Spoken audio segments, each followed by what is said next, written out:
you know that understanding English grammar can help you understand Latin grammar way better? Here are the 5 keys to English grammar you need to know to unlock Latin.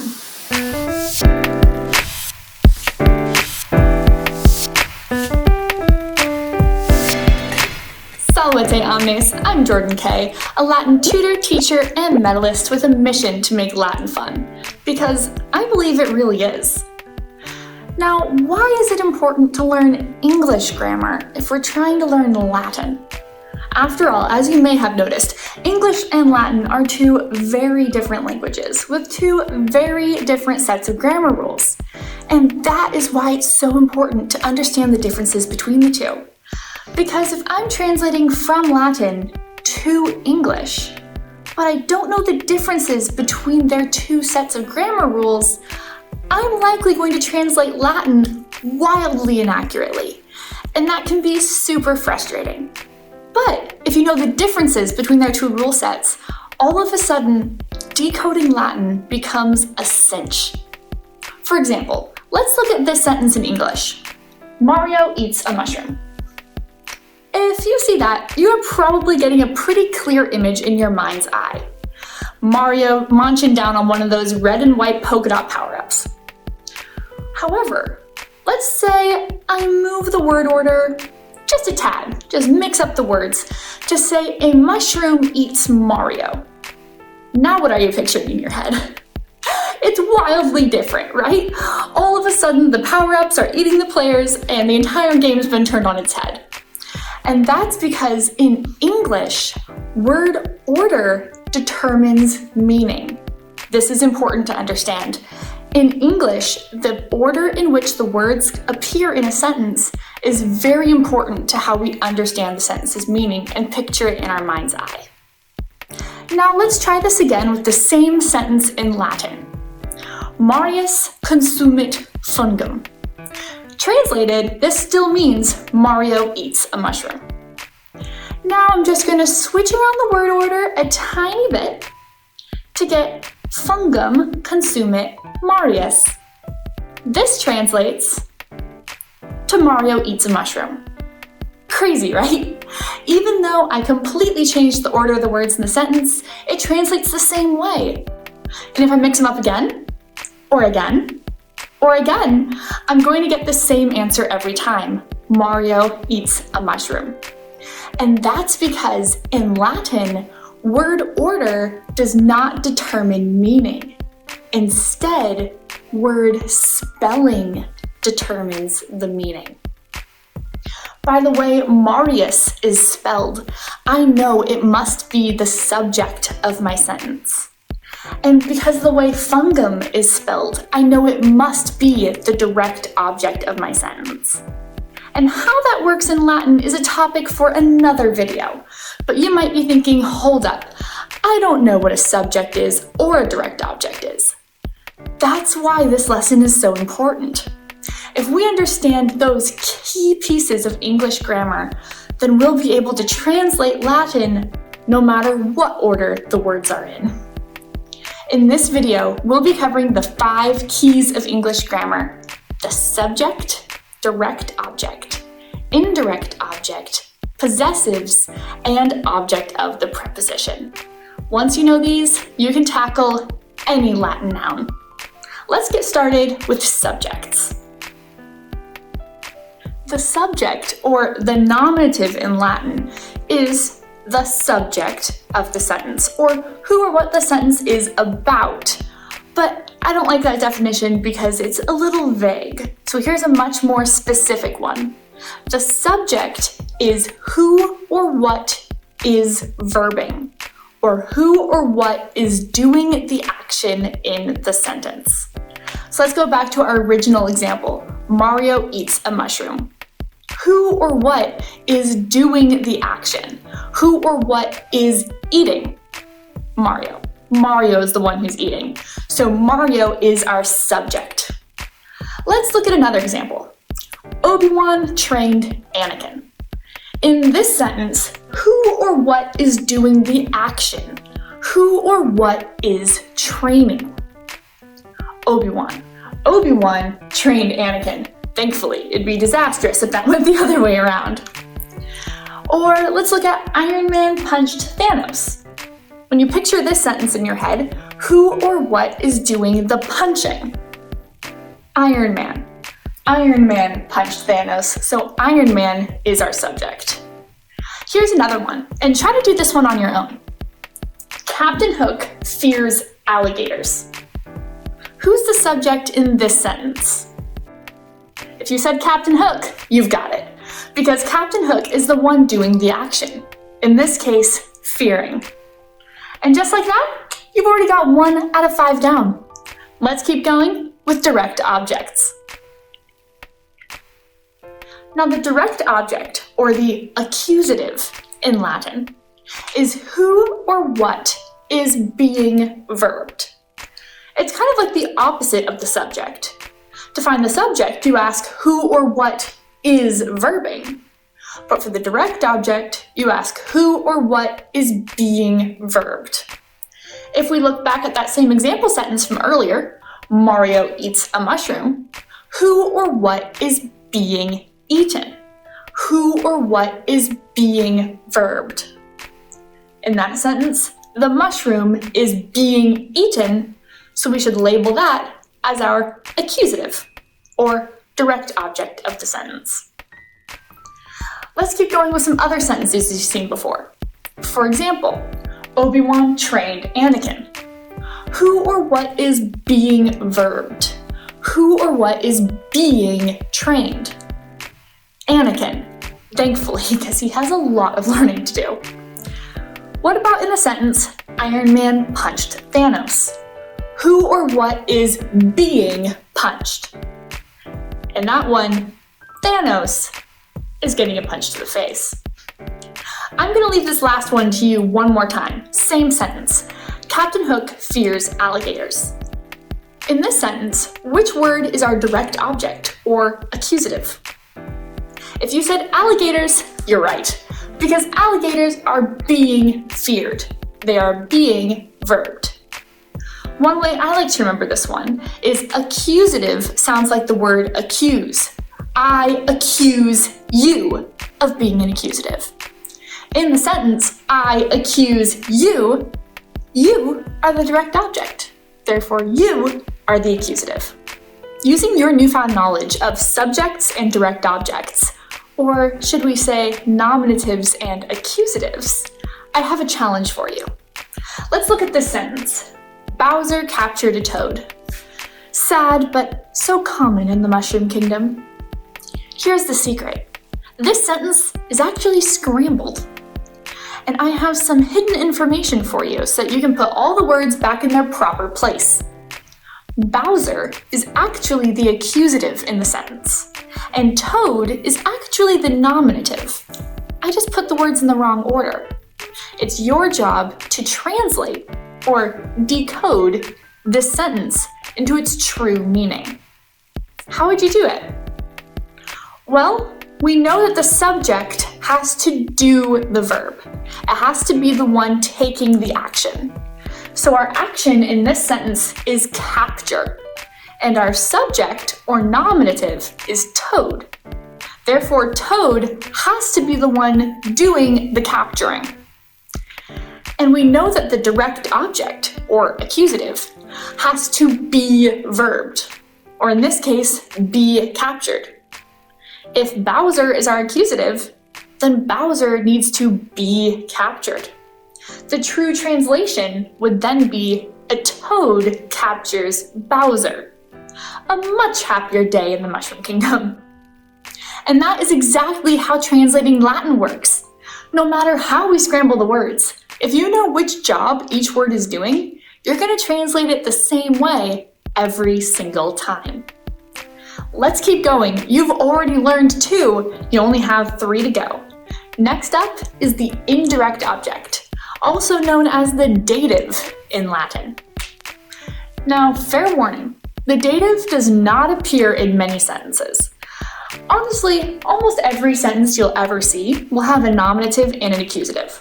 A small fraction will have a dative. And almost all of those dative sentences will have a giving, showing, or telling verb, and will translate with the word to somewhere in the mix. Again, this isn't 100% of the time, but we're talking a good 99. For example, let's look at the sentence, Luigi gave a fire flower to Daisy. In this sentence, Luigi is our subject because he is doing the giving or the verb. The fire flower is our accusative because it is being given. That direct object, the fire flower, is being given to Daisy, our indirect object. More often than not, the direct object is being given to or coming in contact with the indirect object. Let's look at another example. Snow White sang a song to the birds. Now, singing is definitely a form of giving, showing, and telling. Let's go ahead and label all three parts of this sentence, because sometimes that's the easiest way to find your indirect object. Snow White is definitely our nominative or subject, because she's the one doing the singing. The song is the direct object or the accusative, because it is what is being sang or being verbed. So who or what is coming into contact with that direct object? Who is getting it indirectly, so to say? The song is being sung to the birds, our indirect object or dative. Let's see if you can tackle this third one all on your own. Aragorn whispered the code phrase to Legolas. Now, in this sentence, who or what is the indirect object or dative? Sometimes it's easiest to find your nominative and accusative first, and then find who is coming into contact with that accusative. If you said Legolas, you've got it, because he is the one that is receiving that code phrase. Aragorn is our subject for doing the whispering. The code phrase is the accusative for being whispered, and Legolas is our dative for receiving that accusative. Now, you are 3 down, only 2 to go. Let's go on to the possessive, also known as the genitive in Latin. Now, the genitive is what you use to make someone or something own something in Latin. Now, in English, we almost always do that with a simple apostrophe S. For example, Luke's lightsaber, or Anakin's lightsaber, or Rey's lightsaber. For all of them, we just add an apostrophe S and you know that that person owns that lightsaber. In Latin, all you have to do is make sure that a word is using the genitive case, or that possessive job. But when we translate it back into English, we're going to do something a little strange. We're not going to translate it with an apostrophe S. Instead, the more proper way for us to translate Latin to English is to translate with the word of. So instead of Luke's lightsaber, we would translate that to the lightsaber of Luke. Now, this might sound a little odd at first, but we actually use this a lot in English already. For example, Anne of Green Gables, the United States of America, or Kings and Queens of Narnia. All of those could be rewritten with apostrophe S's, but we choose to use of. When translating from Latin, we're going to choose to use of every time. Let's go ahead and look at an example. Captain Cody returned the lightsaber of Obi-Wan. In that sentence, who or what is the possessive? Who or what is owning something? Well, I know I can go ahead and look for that trigger word of, but I can also just use that image in my head. I can see that Captain Cody is returning the lightsaber that belonged to Obi-Wan. Obi-Wan is the one owning it. And it says of Obi-Wan, which we do know is how you translate genitive in English. So sure enough, Obi-Wan is our possessive. Since this one's a bit easier to find, I'm going to go ahead and turn it over to you already for our next sentence. Frodo sought the volcano of Mordor. Who or what is the genitive in this sentence? If you said Mordor, that of might have given it away. But you're right. Mordor is the one owning that volcano. So that would be our possessive or genitive in that sentence. Before we jump into your last key of English grammar to completely crush all Latin nouns, let's go ahead and do one more unscramble puzzle. So here the sentence is a bit longer, and I'm going to go ahead and just give you a key of words. You may want to pause the screen. How would you unscramble this sentence to make it make sense in English? Well, let's go ahead and break it down. First off, I'm going to go ahead and look for my nominative, because I know my nominative, or subject, is always the one doing the verb. In this case, Robin Hood is my nominative, and show is my verb. So I know I'm going to start the sentence with Robin Hood showed something. I need to know who or what is being shown, or being verbed. That's going to be my accusative. So as I search through the word list, I see that gold is in the accusative. So I'm going to add that next. Robin Hood showed the gold of blank. When I see of, a light bulb goes off in my head because I know that of always comes before a possessive. And just by understanding the sentence, if he's showing the gold of something, that something owns the gold. So I'm going to look for a possessive or a genitive to fill that blank. And sure enough, king is my genitive. So I'll go ahead and slip that right in there. Robin Hood showed the gold of the king to blank. Now I see that this sentence has a giving, showing, or telling verb, and I know that the dative or indirect object often comes after the word to. And sure enough, I still have a dative in my word bank, Maid Marian. So I'm going to go ahead and put that there. Robin Hood showed the gold of the king to Maid Marian. There you go. You've just translated a super complex sentence, and that's how it would work in Latin too. You would know by seeing how the words are spelled, again, that's a different video, which part of the sentence it belongs to. And then no matter how much I scrambled up that word bank, you would get the same response every time. Let's finish strong with the last key of English grammar, the object of the preposition, also known as the ablative in Latin. Now the object of the preposition has the answer in the name, because the object of the preposition always comes after a preposition. Now you may be thinking, hey, you just said that word order doesn't matter in Latin. That's why this whole video exists. And I say, Latin likes to break its own rules. But I didn't lie to you either. The object of the preposition can be scrambled around in a sentence, as long as its preposition comes with it. Think of them as tied at the hip. They can still be scrambled around, but the preposition and its object will stay together.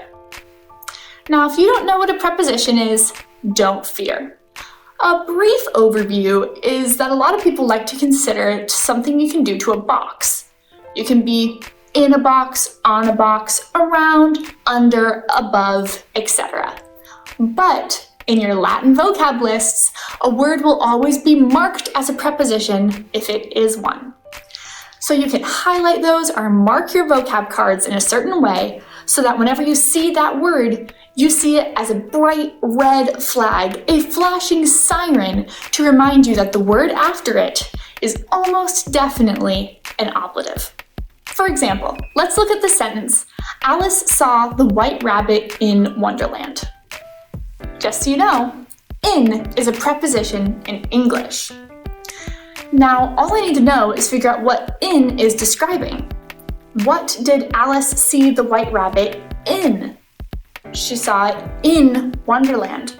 Wonderland is the object of in, therefore the object of the preposition. Let's look at another one. Captain America fought with the Avengers. FYI, with is a preposition. So who or what did Captain America fight with? The Avengers, making the Avengers our object of the preposition, or ablative. I'll go ahead and leave this last one up to you. Indiana Jones found treasure under the pyramids. Under is a preposition. Who or what is the object of the preposition? If you said pyramids, you're on a roll.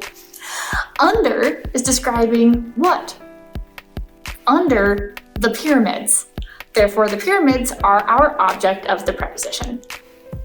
And there you have it. Now you know the 5 keys to English grammar you need to unlock any Latin sentence. If you want more example problems, practice sentences, or helpful reminders, go ahead and click my description below to find downloadable worksheets designed for classrooms or individual students. And if you're ready to see how this works in Latin, go ahead and click my next video about Latin nouns and how to use first declension. Thanks for joining me, and valete omnes.